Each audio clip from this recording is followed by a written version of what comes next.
this is a good thing, but God is now calling me onto something else, which is difficult to identify. Why would God tell you to let a good thing in? I thought that God only transitions us when things aren't going well. But I think with faith, there's a healthy level of fear too. And here's why I say that.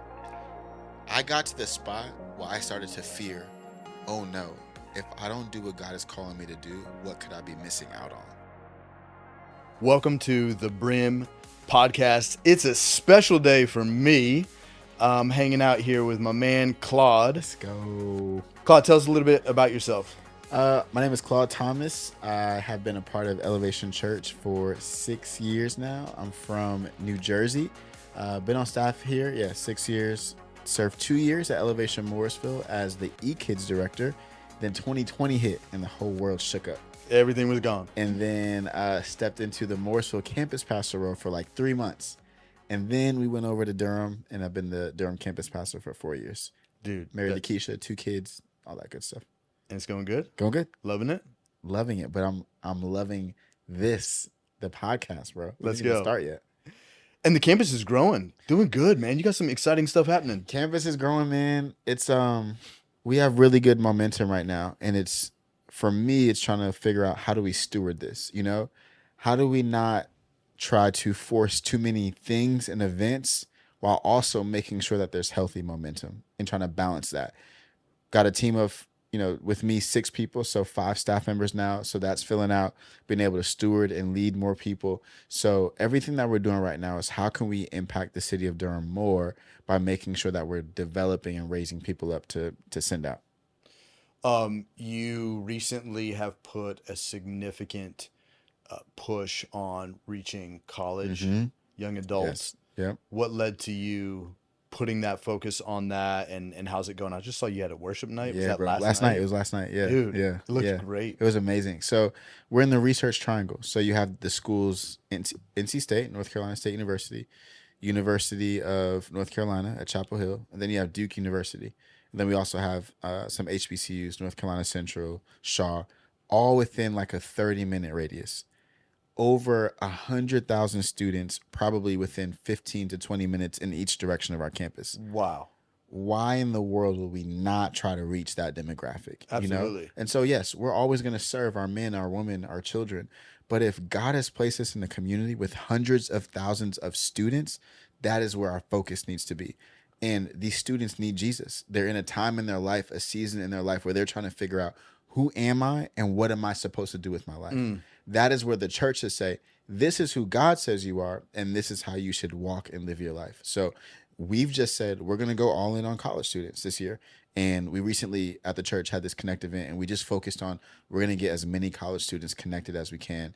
So we have e-groups for 3 Tuesdays of the month, and then last night was our worship night, just engaging them through a sermon and through like time at the altars and stuff like that. How often are you having a bigger corporate gathering for a worship night? Once a month. Once a month. Yeah, so we'll meet in small groups for 3 weeks, and then one Tuesday a month we'll do like a worship night. Did you? I wasn't sure. I saw you posting on this on social. You had 142, I think. There last night. Yeah, I can't remember. Did you, as you approached this, obviously you had to get your team on board, cast the vision, because volunteers, we're working with volunteer, and we're e-group leaders and all of that. Doing all of that. So were you heading one direction with like, this is what e-groups is, and now, oh, hang on, we're gonna have to pivot, and we need to place our focus on college and young adult now? That's a good question. So honestly, man, I wasn't very involved for the first year and a half of this. So our eKids director, Hannah, has been kind of like overseeing this very organically. So what we were doing about a year ago is having all these college students come to our church office and doing small groups there.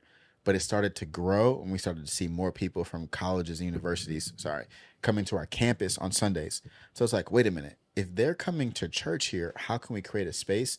And honestly, Hannah and the team have done a good job. It's blown up. And now my thing with her is like, pour gas on this thing. You know what I'm saying? So that's kind of where we are now. And I'm like, I'm a little bit, I think even being there last night, I'm like, whoa, Like there's potential for this to be really, really amazing. When I was in college, I wish I would have had something like this. So now to me, we talk about front doors, right? For some campuses, it's youth ministry or it's blank, or for us, it is for sure college students. It's beautiful. So essentially your team is making this happen. Yeah. And you are just coming alongside and identifying, hey, this thing is working. To tell you the truth, I'm not totally sure what's making it work other than you got some staff that are driving the direction and you're saying, now let's put everything in this. Yeah, I almost feel a little bit bad as the leader because I can't say I supported it, but I can't say I was like the biggest driver behind this for the year. Dude, but isn't that one of the... You know what I'm saying? As You a get what leader, I'm saying? Wouldn't you say that is probably one of the best things when your team gets passionate about something and they start helping to build the church so that you as the campus pastor you don't have to feel like everything is hanging from me. Right. But they want to grow just as bad as I want. They want to reach people just as bad as I want to reach people. Yes. And so here's the now as a leader, I get to come in and try to add some strategy to this thing, you know? And so now we're thinking about getting people connected. We're all about getting people to take their next step, right? So we've seen college students get baptized, join a knee group, start serving, start giving. And then we're also talking about Easter, right? Easter's coming up in just a couple weeks. So we're thinking about, we're going to add a third experience in Durham for Easter because we just don't have enough room, man, which is a huge thing. It's awesome. But we're starting to think about what does a Easter experience for college students look like? You know, like we'll have our 9:30 and 11:30, but what if this 1:30 was for college students Sell on out Easter? You know what I'm saying? Yeah. Who knows? I don't know what it's going to look like. I don't know if it'll work, but what if we did? You know? So I think we're in this very fun experimentation stage, but I'm like, guys, this thing is working and it's reaching people and it's growing our campus and getting people engaged. Like, let's pour gas on this thing. That's brilliant. We, for Christmas this past year, we had 3 experiences on Christmas Eve and 9:30, 11:30, and then a 5 p.m. Yeah. And we were up in the air on, what experiences do we need to have? But we were like, hey, let's make the 5 different. Yeah. Sell out to making this a family experience. Okay. Which is so different than anything we typically do at Elevation Church. Right. But we were just dedicated to making it work for families and even advertised it in a way of saying, hey, this will be the experience that if you want to attend with your family, meaning if you want to bring your kids in the experience, you are welcome to do so. Okay. And we set it up to where we had stuff to distract the kids during the experience if necessary or whatever. Yeah. But we kicked it off with a children's choir. That's what we did for Pre-X. We didn't take the typical Pre-X that we did for the 9:30, 11:30. Local one. We did a whole local one. And Camilo, who is sitting here in the studio with us. Come on, man. Camilo was our Santa Claus for... You were? Dude, it was so... I need photos. He was our Hispanic Santa Claus and crushed it. Like, it was... Yeah, we have video. We're going to contract you in Durham for next year. No, but the families absolutely loved it. We sold out to the whole thing. How'd it go? And the families loved it. It was our best experience. It was the best attended. It was the biggest. It was... At 5 p.m. on Christmas Eve? At 5 p.m. And it was so much fun. Yeah. We went from feeling like 9:30, 11:30 is going to be great.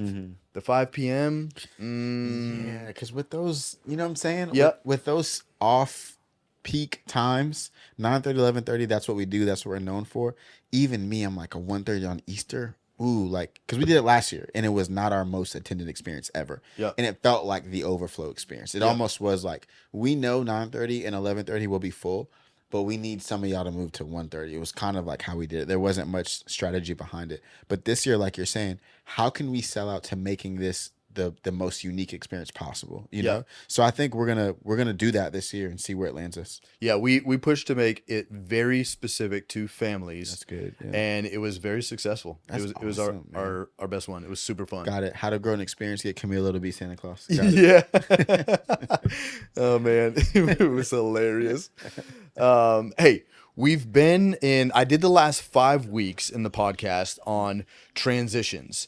And so most of what we talked about was transitional moments in life where something happened to you that completely rocked your world, and your reality or your belief systems today are very different than they were just a couple of days ago because the experience that you went through. And we talked about this could be a good thing, it could be a negative thing. Like if you got a promotion or you move to a new city and you have to transition, and how do you navigate through that? But also if you went through something tragic, how do you navigate through transitions well? And then we landed with, ultimately, we need to respond to what we just went through because God has so much more that he wants to do in our lives. I got excited because Claude and I had the opportunity to do a teaching this morning. Yep.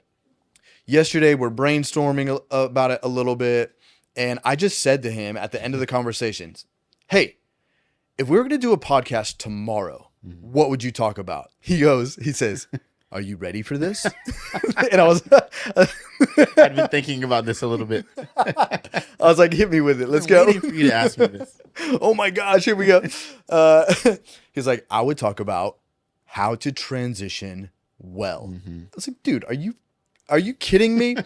Talk about alignment. So we're kind of getting a bonus session on transitions. But the main thing that Claude was talking about is, how do you transition well when you are in something that you love and that is going well? Right. How do you know when to navigate forward, to move past that thing? Because basically we're getting to, this is a good thing, but God is now calling me onto something else, which is difficult to identify. It's hard to do, bro, because I feel like as Christians, we try to do everything to take the right step and to get into the spot where we know God has called us to. But what do we do when we're in that spot where we've been obedient and it's been good and fruitful and you can see the fruit and you've enjoyed it, but then God is calling you to open up your hands and release that to him for the next thing he has? That's a hard thing, man. And especially in ministry and as leaders, you know what? It's different to walk away from something that's not a good situation. This has been toxic. I've been hurt. I haven't gotten opportunity. It seems like that's a little bit more seamless. But how do I walk away from something that's actually serving me well? Yeah. I feel like we don't talk a lot about that in the church, you know? And how do I know as a leader when it's time to transition away from a ministry that we've been investing in or something we've been doing that has been going well, but we start to recognize, man, we've had success, but I don't know that this is going to create future success for us. That's it, man. So, oh man, we're going to have to transition. Our pastor talks about reinvention all the time. He's big into music, and he talks about the bands that are the best, the ones that were able to reinvent themselves along the way. I think as leaders in any space, our context is the church space, both campus pastors at Elevation Church. There are times where you've been working something and it's been going well, but you come to a place where you realize, either by the prompting of the Spirit, which doesn't sound like thunder from heaven, right? It sounds like, oh, there's something in my spirit that I'm sensing God is leading us, not a completely different direction, but this is good. But if we stay here, it may turn sour. Yes, bro. So we both have a friend who recently I watched walk through this, and this person has been faithful for so long, 10 years, getting ready to walk into an amazing opportunity in their sphere of influence, and almost why would anybody ever leave that situation? And I saw this person start to wrestle with, but I'm not sure if this is a place or the position that God has called me to be in this next season. And so I watched him and his wife both wrestle with this. And I mean, faithful and fruitful. In a lot of ways, the church wouldn't be the church without this investment by this person, you know? So I watched them walk through this, and then finally they said, hey, we've decided that we're going to step into a new season. And I'm like, why? Why? This is the moment that you work for. And a lot of times we get stuck in that spot and even if God has called me to, I'm staying because I worked hard to get here, you know?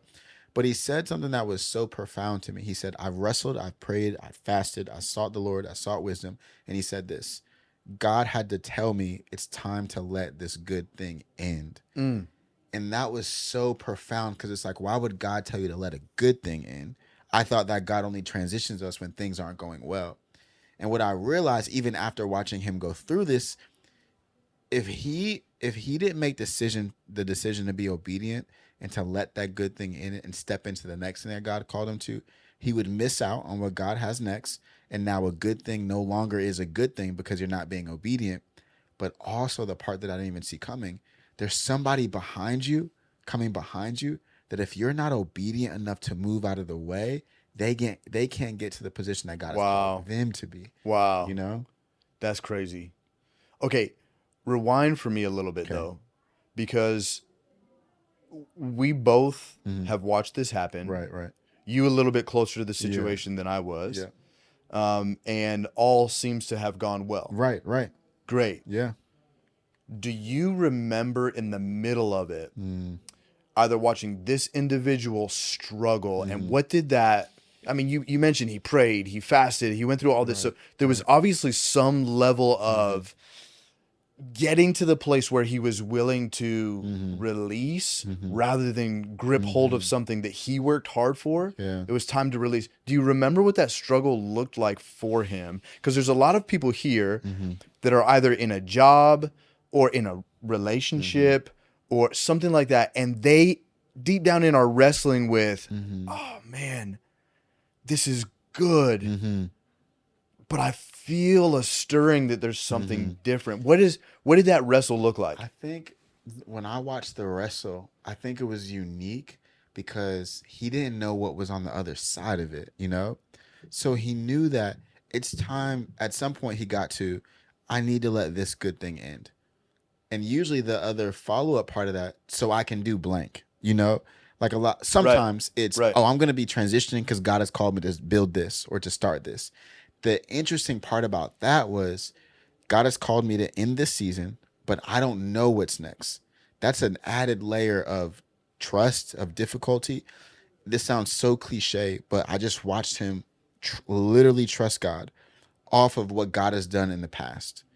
So if God called me to this season and God called me to build this, I've got to also trust that God has called me to leave it to, you know? And so I watched him wrestle with that whole thing and ultimately get to the spot where I know it's not this anymore and I've ended this well, but I don't know what's next.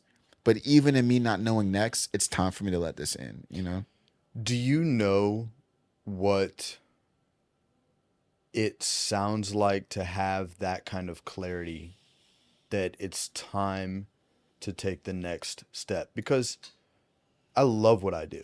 Right. Me too. Right. I mean, and I am growing more in love with what I do. I feel you. Me too. God is confirming and reconfirming and reconfirming. Yeah, this is it. This is exact. Right. So I don't even know what that would feel like. Now, in the past, that's good. I knew because I was sitting across the table from the pastor asking him, hey, after all we've been through, do you still want me to be here? And he was dead silent on me. And I was like, oh, okay. It's pretty clear. It's time to transition, right? Yeah. But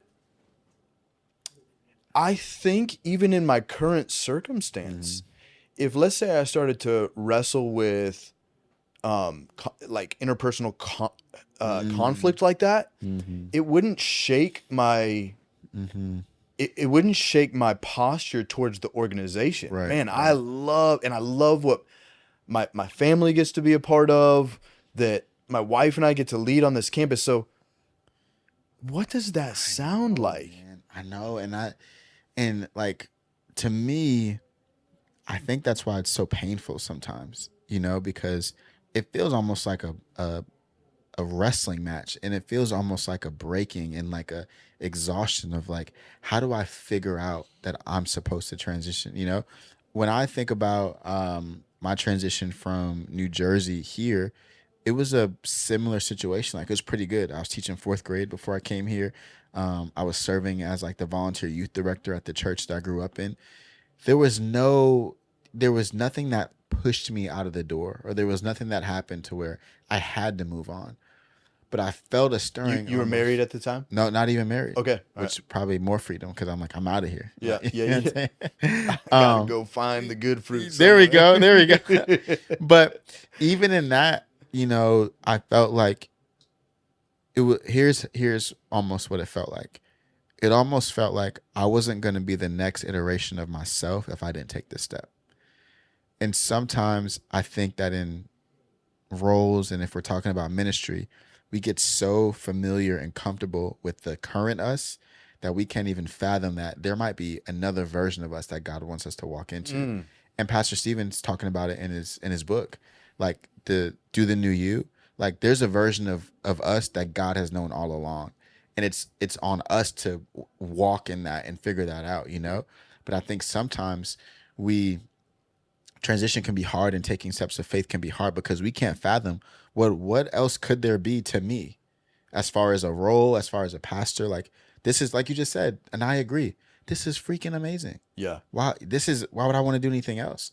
But also I think it's also healthy to hold it open-handed and say, but God, if there is another version of whatever that you want me to do, I'm open. Yeah. But that's a wrestle, you know? But I think it's healthy to always live in that place, so. Yeah. Yeah, and it's tough. It's tough in your mind to be able to see what you currently cannot see. Right. So as a leader, the hardest thing to see is your blind spots. Right. Everybody else can see them very clearly. Right. But you think you do things right, or so you're there as a school teacher and you're doing well, and you started to be stirred. Yeah. How did God speak to you in that season? So here's how it happened for me. I was serving as volunteer youth director, and I honestly had the thought, and now I know it's probably like a prompting from the Spirit, but I had this thought: if I could do this with my life, like serving the church, I would do this with my life. The church I grew up in wasn't too big, so there wasn't any sort of like, it wasn't paying you, but I had this feeling like if I could do this, I would do this, Long story short, I found out about Elevation, like, oh snap, the songs that my church is singing on Sunday is connected to a church. I do some research. That's a church? I want to be a part of that. I come to 2K2, right? And here's the funny part of the story. Can I tell the story? Yeah. Here's the story. So at the time, our ministry training program was called 2K2. Okay. And there was crazy 6 months at a time, right? So you had January to June, and then whatever the fall semester was. So I came to preview weekend, and I went through the 3 days, got the call back and said, hey, you've been accepted to our ministry training program. And I'm like, sweet, I'll come in June when the school year is over. I get a call from the woman in HR at the time, and she says, hey, we want you to come in January. And I was like, I can't come in January because I'm a teacher. I can't leave in the middle of the school year. Bro, I remember I was standing at the projector in my classroom when I felt like God spoke this to me. And I felt like what he said was, you asked me for an opportunity to be in ministry, and I gave you one. And now you're telling me it's the wrong time. That's what I felt like. So long story short, very difficult, very hard, but I left in the middle of the school year to join 2K2. Here's the crazy part, and here's how I knew God was in it. I thought that there's no way I could leave these 30 kids and families in this classroom. There's no way. I get hired in June as the Morrisville eKids director. My class was the last 2K2 class. If I came in June, there would have been no 2K2. I wouldn't even be sitting here right now. Wow. So not only did I get a chance to work with more kids and more families, but I had to do it when God told me to do it. Wow. So the other part of transition is like, yo, this is going to look crazy. But if this is what I feel like God is calling me to do, I have to do it. It's like the burning the plows type I'm not going back, bro. Got to move on it right now. Right now. And how many people have been sitting in a situation really they don't like and sensing this on the inside, knowing they need to step out. Right. But they've been sitting on it for a long time because they don't have the courage to take that step. The courage to be like, all right, I'm going to move into the unknown now. Yeah. And they're sitting in a space now that they're getting sick because it becomes unhealthy. Them. Yeah, it becomes unhealthy. If you don't obey, man, that can turn into an unhealthy situation. And here's a part of it too. Maybe it was just my immaturity or whatever. But I think with faith, there's a healthy level of fear too. And here's why I say that. I got to the spot where I started to fear, oh no, if I don't do what God is calling me to do, what could I be missing out on? And so that was part of me taking that step of like, I'm going to do this scared. This doesn't make any sense. Me and Keisha aren't even married yet, But if I don't do this, what could I be missing out on that God has for me? Yeah. Yeah.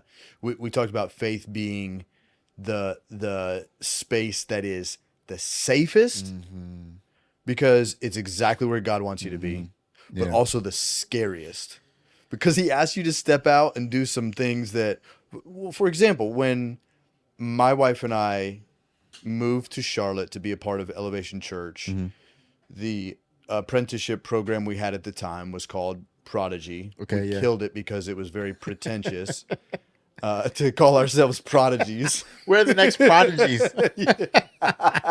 What are you? One of the prodigies. I'm Prodigy. Now you're campus pastor, so you were actually. I mean, hey, here I am 10 years later. Bring it back. Some good people came out of it. But I was in a season where we lived that Lindsay and I had been married already for about 8 years. Okay. And we're coming up on 18 years this September. So God was providing for us in a really significant way. And I had just gone through a lot of financial stress and ruin. Okay. But God started to provide for us, and I had a job that was providing better than anything Lindsay and I had ever seen prior, and starting to make plans for what our future would look like. Now, internally, I always wrestled with, man, I feel a call to ministry because I watched my dad do it, and you know, like all of this. So I felt this internal call, but in this moment, it was, I'm gonna be a business leader. Yeah. And then I got a text message that said, "Bottom line, bro, you need to come and go through the apprenticeship." Is it safe to say who God used or no? No. I didn't even give you what the actual text was. Oh, it was different than that. Okay. You can tell me offline. Yeah. It basically said, you know, bottom line, you need to come work at Elevation Church is what it said. Talking about transition. Yeah. When I got that text, it was not even something I had to wrestle with. Lindsay and I knew financially. Now, we had the knowledge from a previous financial ruin. We now had the wisdom to say, okay, how do we need to navigate through this? This is going to be crazy. Tell me. I, at the time, reached out to somebody in HR. Okay. Here. Okay. And said, hey, I don't think this is my season. But I was looking at it from a financial standpoint. We had just gotten out of debt. And I was going to come through a 6-month apprenticeship that was not going to provide for us. Yeah. And while I'm going through the apprenticeship, Lindsay wasn't going to get a job. So we didn't know how's it going to work, what was going to happen. We didn't know. Thing to ask. Yeah. And this person in HR just said to me, hey, no, we really want you to come through this season. Now, we were, at the time, we were the last Prodigy apprenticeship. The program got killed after that. How crazy is this? And 2K2 didn't start up like next day. Right. So it's not like right around the corner there was another opportunity for me. I can jump in the next one. Yeah. No. It wasn't like that. Had I not moved in the moment on what God was calling me to, there's no telling where I could be right now. Right. Internally, and I think as we navigate through transitions, having a posture toward God, so that, I was going to say this morning, you were teaching on heart this morning. Yeah. And what God's been speaking to me lately is, if I was going to do this podcast solo today, what I was going to talk about is set your heart.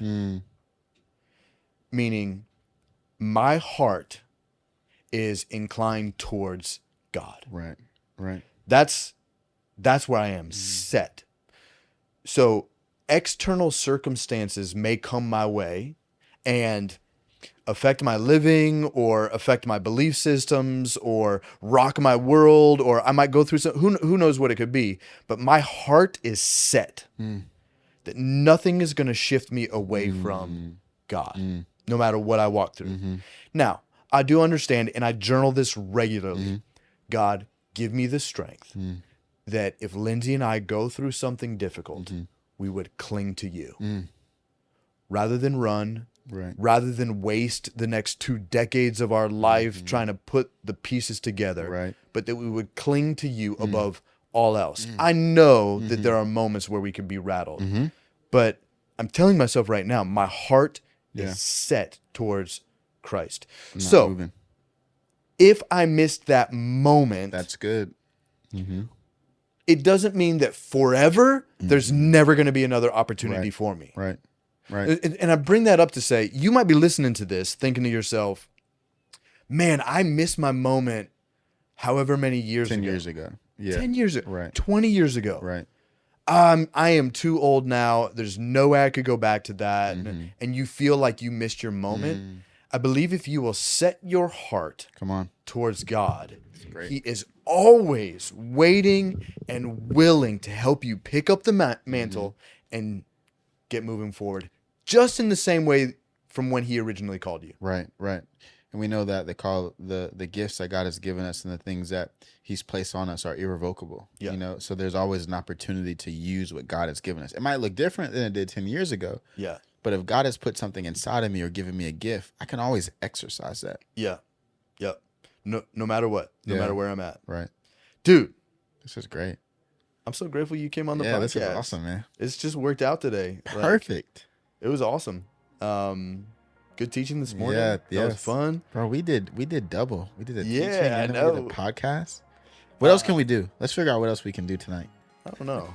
We go out and party or something. I don't know what that looks like. Let's stay in church. Yeah. We'll cut it right there. Yeah. I'll come back in and add a different alternate ending. Yeah. No. The third thing that P-Wagon Claude did. Yeah. Hey, I'm excited about Durham. Thank you, bro. Sia is going to be great. Yeah. I'm pumped to see how God uses that and uses you to reach the area and all of those students. It's going to be awesome. Sky's the limit, man. Same, likewise for Matthews, man. I think it's, for one of our flagship campuses, and Pastor talks about it all the time, for you to figure out new ways to reinvent the campus to continue to reach people, that's not easy, So you're doing a great job, bro. Yeah. Hey, this has been the Brim Podcast. Thank you so much for tuning in. Please like and subscribe. Leave us some comments. Reach out to us. I'd love to answer any questions that you have. But Claude, thanks for joining us today. Great, bro. Thank you, man. Yeah.